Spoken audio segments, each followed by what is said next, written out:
Welcome back sa Panahon TV. Ngayong umaga po makakasama natin si Pagasa Weather Forecaster Chris Perez para bigyan tayo ng update sa lagay ng panahon sa mga susunod na oras. Good morning, Mr. Perez. At bilang unang katanungan, ano na po ba ang pinakahuling balita natin kaugnay dito kay Bagyong Dodong? Magandang umaga, Jessie. Bahagyang lumakas na naman ang bagyong si Dodong habang patuloy nga nagbabanta dito sa may bandang Cagayan Isabela area. At kaninang alas 4 ng umaga, ito naman ay tinatayang nasa layong 240 kilometers hilagang silangan ng Baler, Aurora. Taglay ni Dodong ang lakas ng hangin na umabot hanggang 170 kilometers per hour malapit sa gitna nito. Ang pagbugso naman ng hangin aabot hanggang 205 kilometers per hour. At within 24 hours, inaasahan natong patuloy na kikilos pa sa direksyong west-northwest naman sa bilis na 17 kilometers per hour. Nabanggit niyo po na mas lumakas pa ito nga si Bagyong Dodong. So ngayon ba nadagdagan pa yung mga areas na nasa ilalim po ng public storm warning signals? Sa ngayon ay nananatili pa rin ang public storm warning signal number 3 dito nga sa lalawigan ng Cagayan, ang Calayan at Babuyan Group of Island, Isabela at Apayao, habang public storm warning signal number 2 naman nakataas sa Northern Aurora, sa Kalinga, Mountain Province, Ifugao, Batanes at Quirino. Yung mga nabanggit po nating lugar, makakaranas pa rin ng masungit na panahon, maalon hanggang sa napakaalong karagatan. Kaya patuloy yung pagpapaalala natin sa mga kababayan natin dyan, mag-ingat po sa mga posibleng pagbaha at pagguho ng lupa. Habang yung naninira naman malapit sa mga baybaying dagat, ay maging alerto sa matataas na pag-alon o storm surges na maaaring may dulot ng paparating na bagyo. Public storm warning signal number 1 naman ang nakataas sa natitirang bahagi ng Aurora sa Ilocos Sur, Ilocos Norte, Benguet, Nueva Vizcaya at Nueva Ecija. Itong mga nabanggit po nating lalawigan, makakaranas naman ng mga pag-ulan at paminsan-minsan pagbugso ng hangin, habang ang mga baybaying dagat naman magiging katamtaman hanggang sa maalon. Mr. Perez, anumang oras ngayong araw ay inaasahan na nga po ang paglandfall nito nga si Bagyong Dodong. Para po sa kaalaman ng mga manonood natin, posible bang lumakas o humina pa ito nga bagyo once na tumama po yan sa ating kalupaan?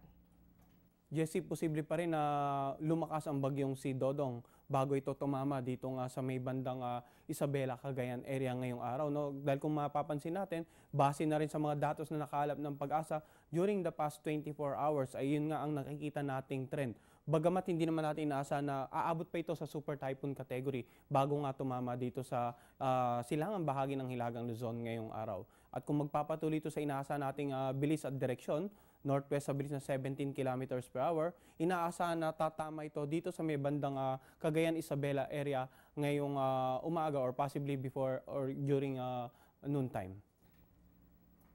At kailan naman po ba natin inaasahan na lalabas sa ating Philippine Area of Responsibility ang naturang bagyo? Inaasahan naman na lalagpas ng kalupaan ng Northern Luzon via the Gonzaga, Cagayan area ang bagyong si Dodong mamayang gabi. At kung magkikilos naman ito palayo ng ating bansa, inaasahan na by Tuesday morning ay tuloy na nga lalabas ito ng northern boundary ng PAR at patungo nga dito sa Southern Islands of Japan. Unti-unti na nga pong lumalapit sa kalupaan ito nga si Bagyong Dodong. So posible po bang maapektuhan nito ang kondisyon ng panahon dito po sa Metro Manila? Ano po bang nilalaman ng inyong 5 AM weather forecast? Sa ngayon, Jessie, ang kagandahan nito, yung malalakas na paulan at hangin na dala ng bagyong si Dodong ay hindi natin inaasahan na direktang mararamdaman dito sa Metro Manila. Subalit, posible pa rin tayong makaranas ng mga afternoon or evening isolated rain showers dito sa Metro Manila. Hindi lamang sa araw nito, kundi sa mga darating na 2 hanggang 3 araw. Gaya nga ng binanggit natin kanina, lahat ng lugar na may storm signals number 2 and 1, masungit ang panahon, maalon hanggang sa napakaalong karagatan. Storm signal number 1 naman sa ilang areas, mga pag-ulan at paminsan-minsan pagbugso ng hangin yung posibleng maranasan. Habang dito sa Metro Manila, sa natitirang bahagi ng ating bansa, basically magiging maganda naman ang panahon, maliban na nga lang sa mga thunderstorms lalo na sa hapon o gabi.